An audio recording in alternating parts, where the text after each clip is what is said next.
Hi everyone, welcome to Extraordinary Taste.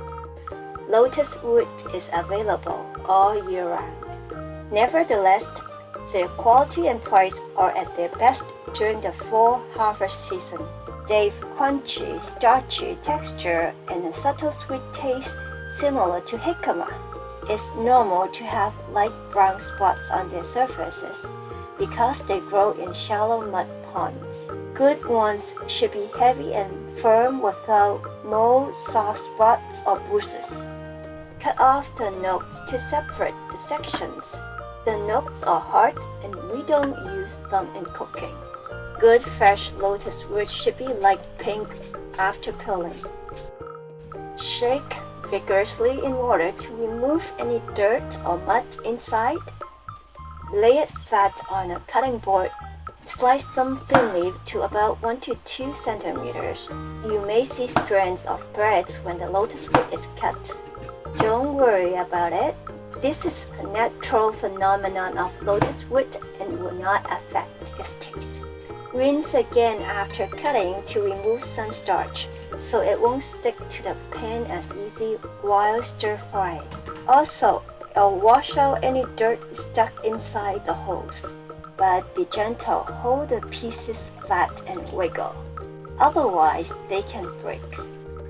Lotus wood can be paired with many different vegetables. Today, I'm going to stir-fry the lotus woods with snow peas. They're also called sugar peas. Pull off the tough string on the sides. The peas will taste more tender with the strings removed. Wash and drain. Add 1 to 2 tablespoons of cooking oil to a pan and preheat. Add lotus wood and stir-fry. Although the slices have been rinsed, there's still starch on them, so it might be easier to use non-stick cookware. Cover and cook for about 10 to 15 seconds. Stir-fry again.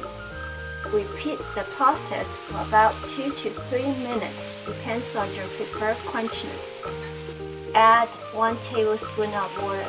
Adding only a small amount of water at a time helps stir-frying food in less oil. But don't add too much, it will end up steaming instead of stir-frying. Depending on the amount of food you're stir-frying, 2 to 3 tablespoons of water will be enough.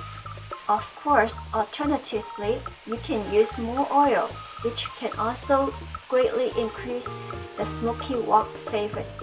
It's all up to you.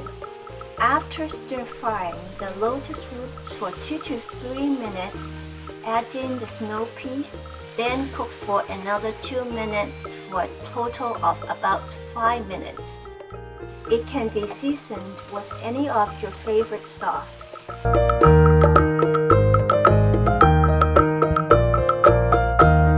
I like the natural sweet taste of the lotus wood, so for me, 1 to 2 tablespoons of soy sauce will do.